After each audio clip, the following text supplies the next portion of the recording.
Olá, eu sou o João Pedro, sou aluno do Instituto Federal do Rio Grande do Sul, curso da cadeira de Economia Brasileira, e vou apresentar para vocês o artigo A Previdência Social, Reforma ou Alternativas, que foi publicado na Unicamp e tem por autores Andressa Lopes Nuri e Cássio Silva Moreira.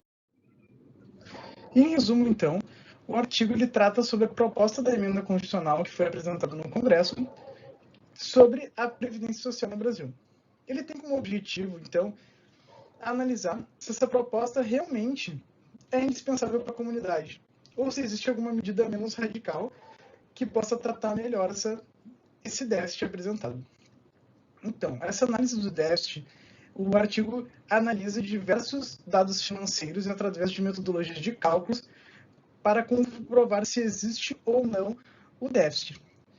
Através desses cálculos e metodologias de pesquisa, o artigo conclui que não há déficit, né?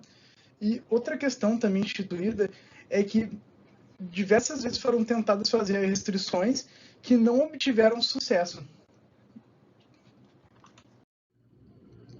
A frase, então, que o artigo nos traz, que vale destacar, a reforma previdenciária proposta pela PEC é indispensável para garantir a continuidade da Previdência Social no Brasil e ajustar as contas públicas? Ou seja, realmente a PEC proposta ali sobre a reforma da Previdência é essencial e esses cortes vão realmente, efetivamente, ajustar as contas públicas? É o tema principal que trata esse artigo. Por quê? Porque a Previdência Social brasileira ela é parte do bem-estar social, né? Um direito instituído na Constituição Federal em 1988, com o objetivo de que, quando colocado na Constituição, de apenas ser ampliado e não cada vez mais ter cortes e ajustes restritivos. Através de debates recentes, eles tratam sobre a desaceleração do crescimento econômico e o aumento da dívida pública, que foram impulsionadores do debate sobre tal reforma, né? O governo Temer ele defende a austeridade fiscal, que trata sobre o quê? Um conjunto de políticas econômicas que usam o mecanismo de reduzir déficits através de qual forma? Cortes de gastos do governo. Gastos esses que ele acusa então o governo Dilma por ter sido excessivos e que a política necessária agora para ele seria adotar a medida de austeridade fiscal, o que gera diversos questionamentos sobre a posição.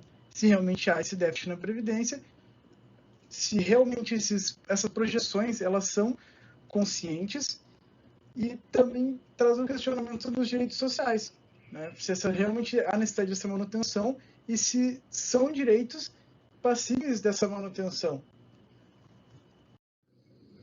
Então, mais uma vez sobre a questão da PEC, trazer então a investigação e a análise se realmente é crucial para a continuidade da Previdência Social esse ajuste de contas públicas.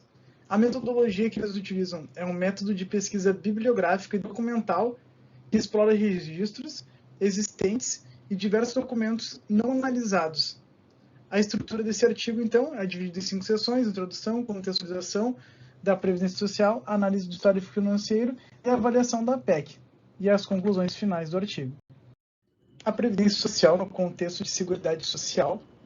Então surge esse termo Previdência na Constituição de 1934, estabelecendo contribuições tripartites de custeio. A Constituição de 1908 trata um capítulo dedicado à Seguridade Social, dividindo ela em Previdência, Assistência Social e Saúde.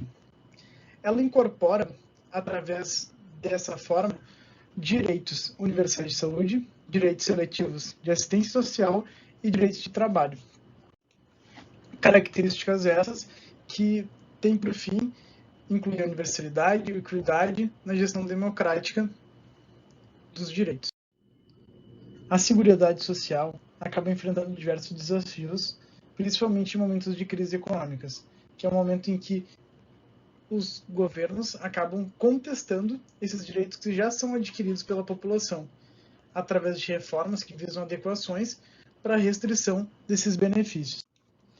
Sendo que a Seguridade Social tem uma importância gigantesca para a população, porque a ausência dela implicaria um acesso limitado à saúde, falta de recursos para poder realizar assistência social e gerando dessa forma um aumento de desigualdade social.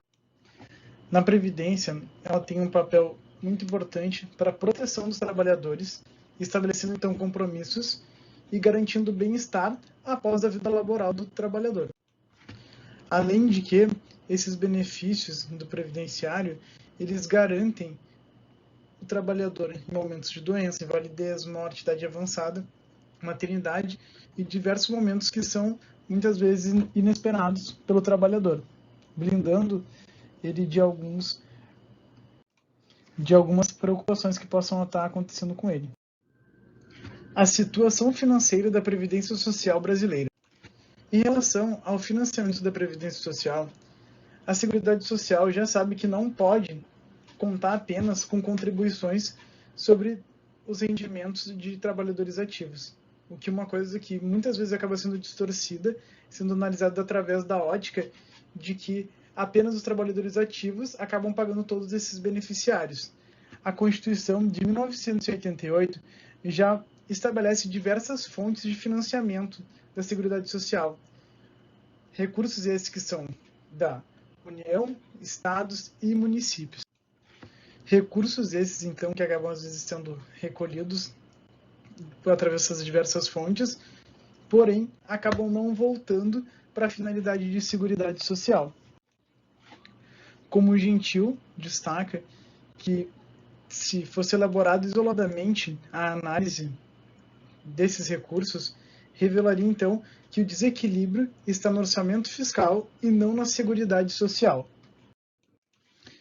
3 concepções, então, são analisadas sobre a Previdência: fiscalista, pragmática e constitucional, que acabam demonstrando discordância sobre a função do Estado e divergência nas metodologias de cálculo e resultados financeiros apresentados. A situação financeira da Previdência sob a ótica fiscalista. A ótica fiscalista, então, ela não considera todas as fontes de financiamento da Previdência, que estão descritas na Constituição. Analisa, então, a Previdência de forma isolada e não integra ela junto à Seguridade Social. O Fundo do Regime Geral da Previdência Social, que foi criado pela Lei de Responsabilidade Fiscal, ele é criticado por ferir a diversidade da base de financiamento da Seguridade Social, porque alguns recursos, que algum deles é como o COFINS e o CSL, são transferidos direto para a conta da União, o que acaba ocasionando, distorcendo essa análise sobre o déficit.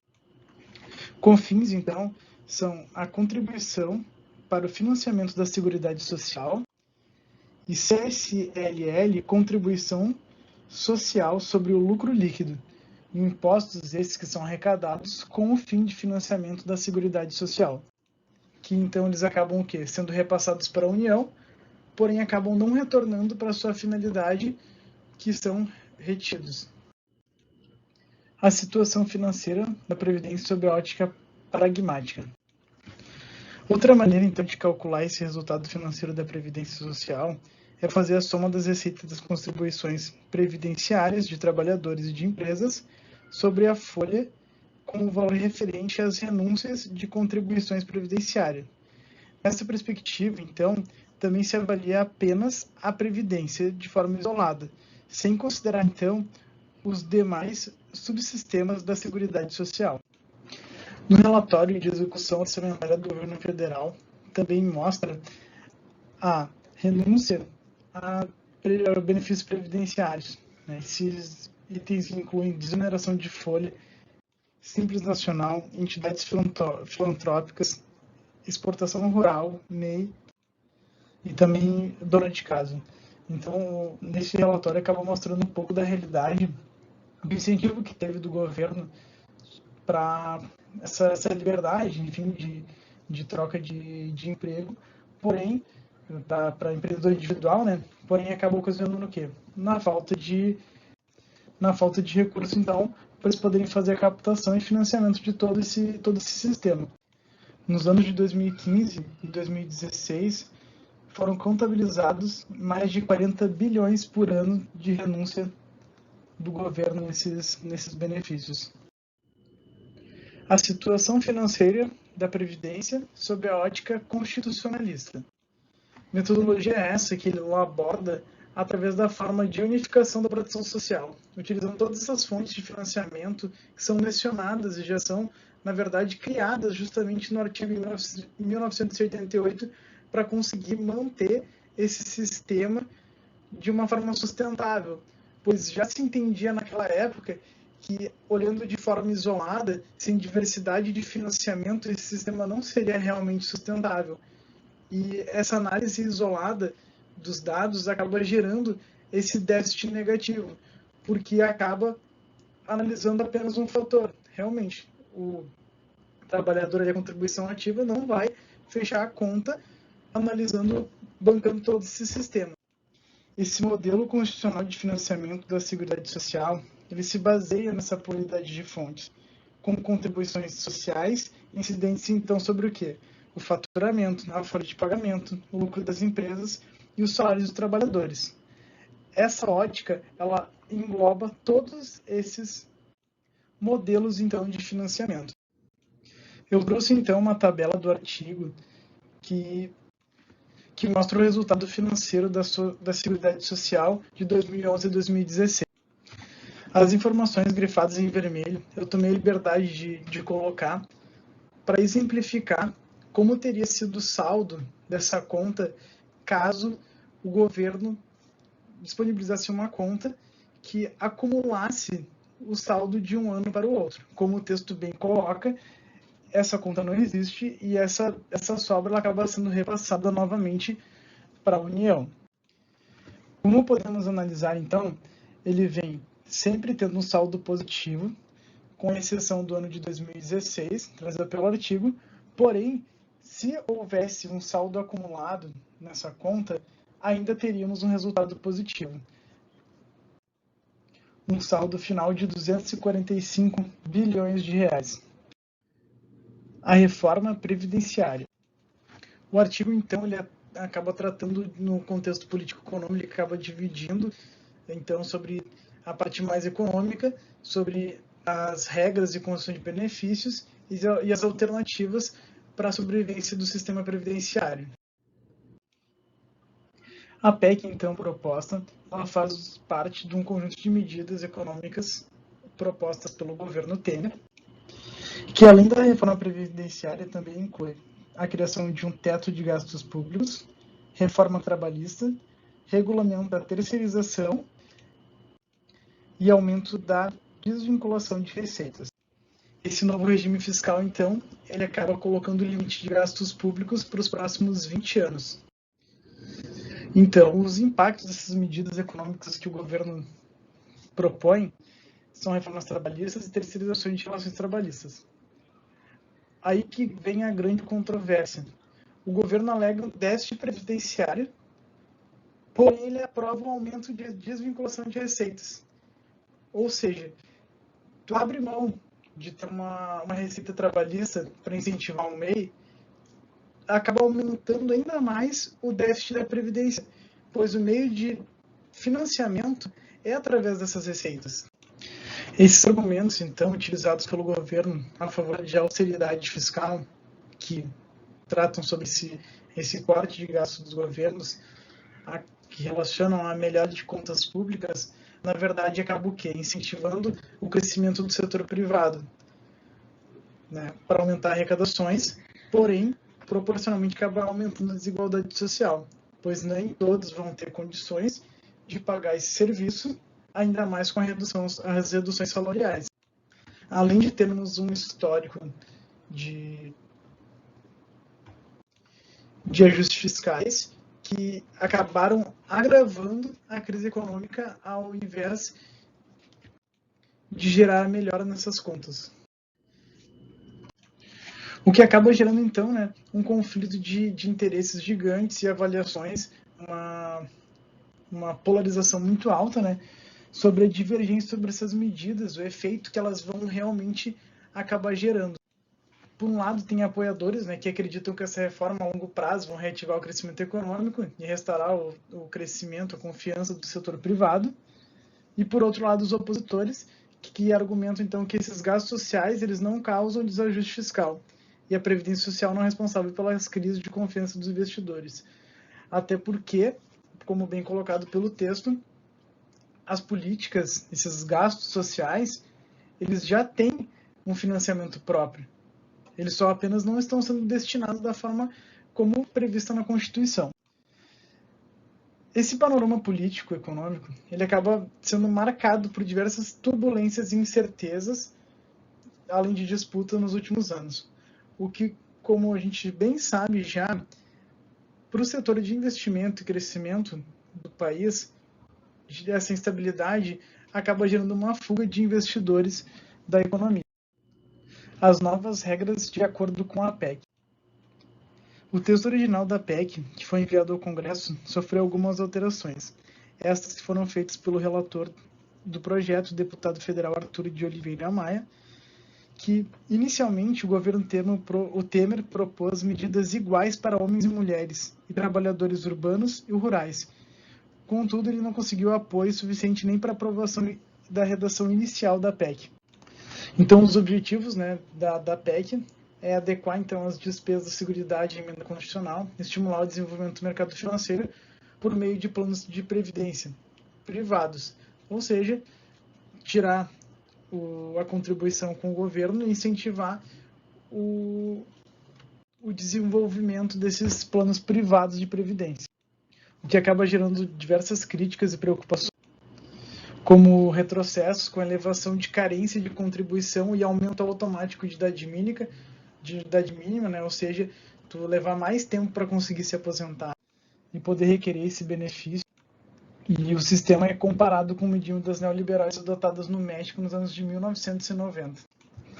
O texto então propõe algumas alternativas, que seria enfrentar realmente as causas reais dos problemas previdenciários, como usar esses recursos de contribuição exclusivamente para esse fim, reduzir essas renúncias fiscais e combater a corrupção. Então, realmente, o que está escrito na Constituição ser direcionado para a Previdência Social e parar de fazer essas renúncias fiscais, combater a corrupção e seguir a modalidade que estava sendo colocada na Constituição, em 1988. Então, considerar essas alternativas também, né, para esse desenvolvimento, mas que não prejudique os direitos sociais que já adquiridos pela população brasileira. O artigo também ele nos traz uma tabela muito interessante, que eu recomendo para quem teve interesse no assunto analisar com comparativo. Eu tentei trazer de forma mais sintetizada aqui os pontos principais da proposta da PEC. Como já dito anteriormente, né, ela faz parte de um conjunto de medidas do governo Temer. Ele inclui, então, a emenda constitucional do teto de gastos, a reforma trabalhista, a regulamentação da terceirização, o aumento da desvinculação de receitas e esse novo regime fiscal que tem por objetivo limitar os gastos públicos nos próximos 20 anos. A criação, então, né, desse teto ele visa direcionar esses recursos para o pagamento de dívida pública. A reforma trabalhista e a terceirização, a alteração desses trabalhos, né, eles são influenciados da arrecadação previdenciária, uma vez que essa contribuição de empregados e empregadores são fontes essenciais. Contradição na emenda, então, né, que apesar do governo alegar esse déficit previdenciário, ele, por outro lado, aprova um aumento de desvinculação de receitas, o que afeta diretamente a destinação específica para previdência, assistência social e saúde.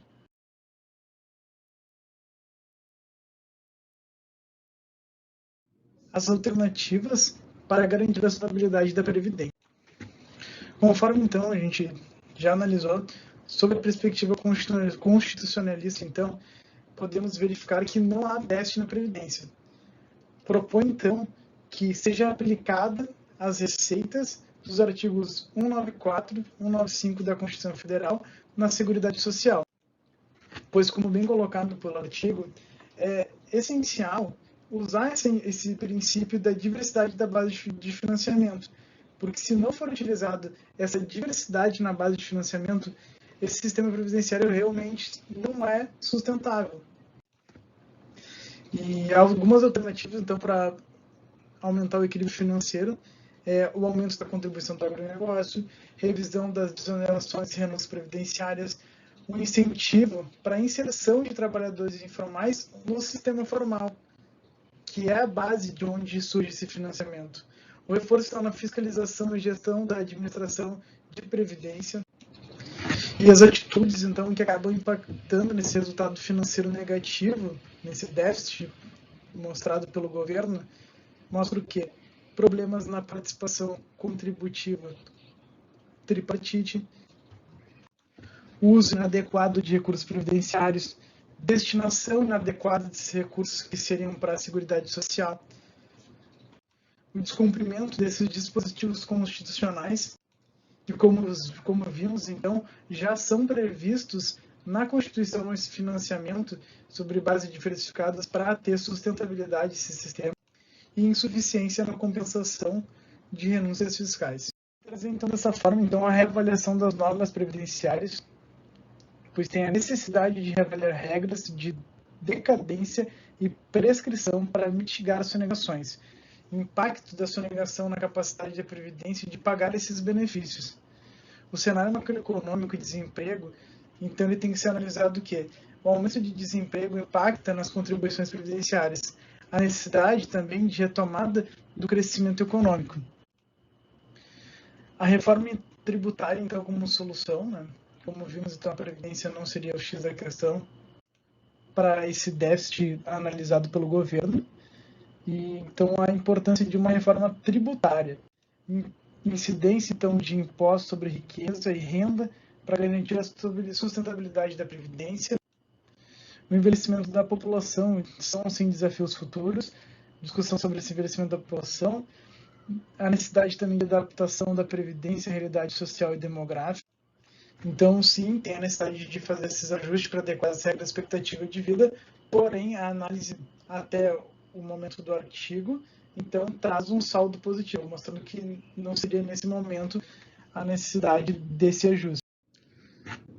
Então, para encerrarmos, trago a importância da Previdência Social, que é um sistema essencial para garantir um padrão de vida satisfatório a milhões de brasileiros. Histórico da reforma previdenciária, então, reformas não geram segurança para a população, dúvidas sobre estabilidade na política previdenciária com a PEC, questões de déficit previdenciário, então, questionamento constitucional histórico de déficit, recursos desviados pela DRU, contribuíram para a situação. Relação com a crise econômica, a Previdência não é a causa, mas refém da crise econômica. Cortes na área social em momentos de desemprego crescente não são questionáveis. Envelhecimento da população e ajustes necessários.